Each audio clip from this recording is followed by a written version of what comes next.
Aby stworzyć bootowalnego pendrive'a, użyjemy programu Rufus. Możemy go pobrać za darmo na stronie rufus.akeo.ie.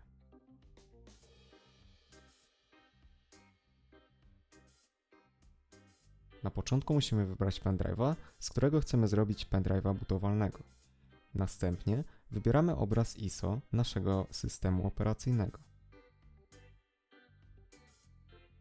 W tym przypadku będzie to Windows. Jak widzicie, program sam wykrył, że jest to Windows i ustawił optymalne opcje. Uwaga! Podczas tworzenia bootowalnego pendrive'a wszystkie dane, jakie mamy na pendrive'ie, są usuwane, dlatego upewnij się, czy nie masz tam jakichś ważnych plików.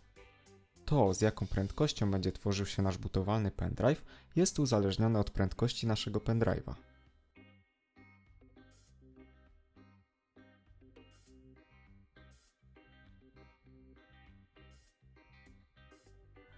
W ten sposób udało nam się stworzyć w pełni bootowalnego pendrive'a.